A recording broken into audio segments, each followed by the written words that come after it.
7:30 right on the nose, everybody. Welcome back. A new report having some not so kind words for the city of Detroit and its levels of air pollution. Yeah, according to the American Lung Association, Detroit ranks as one of the worst cities in America for air pollution. Nick Monticelli joins us now live with the numbers, kind of breaking down where we rank as we take that beautiful view of our skyline this morning.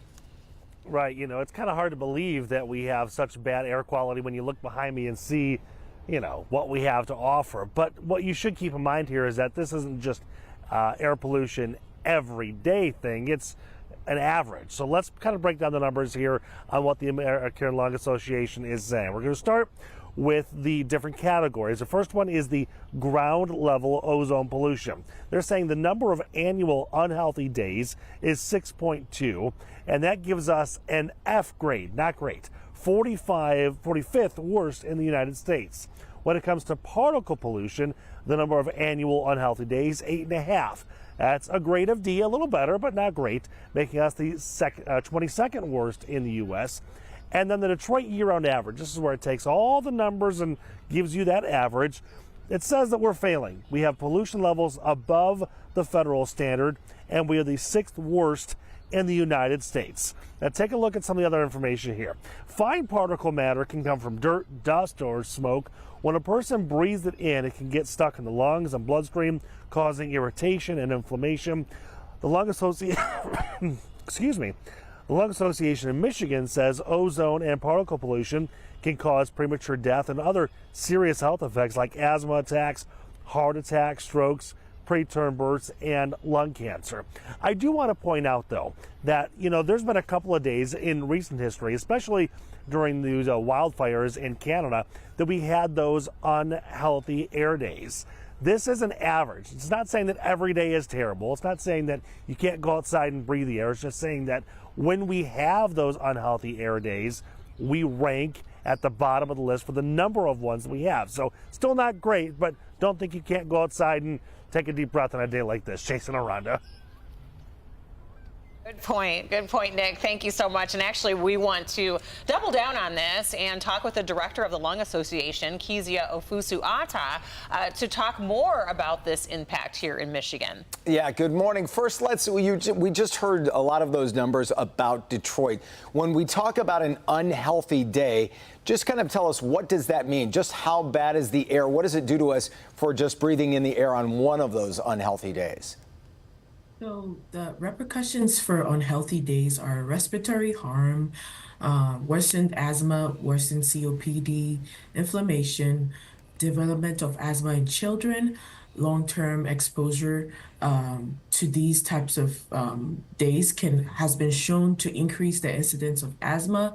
It could also cause cardiovascular harm, such as heart attacks, strokes, heart disease, congestive heart failure. They can also really impact our nervous system and cause brain inflammation, structural changes, and increased risk of cognitive decline.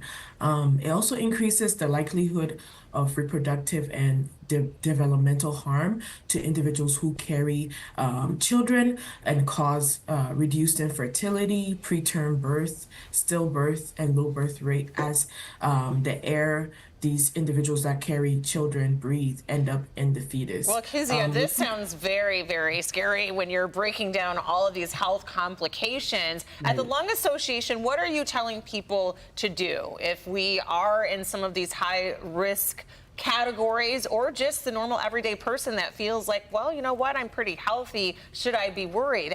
What does the Lung Association advise? Definitely. So individuals can keep themselves safe, and their friends and families as well can do the same by checking their air pollution forecast daily at airnow.gov to prepare for wildfires, floods, and disasters. They can also go to lung.org/disaster. And as well, they can also take individual steps to reduce emissions from their vehicle or home energy use by, rather than running all your errands in different times, you can cluster them all together as much as you can so that you use less fumes from your car. Also, you can reach out to your elected officials and share your story about how the 2023 Canadian wildfires impacted your breathing, and why the EPA should be protected, as they are the ones that go onto the field to monitor these air quality Yeah. rates. Well, Kezia, thank you so much. We appreciate your insight this morning and taking us a little further into the numbers. Thank you for having me. Absolutely. From the American Lung Association, that was Kezia Ofosu Atta.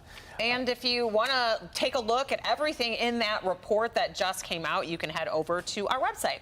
We have that story on clickondetroit.com.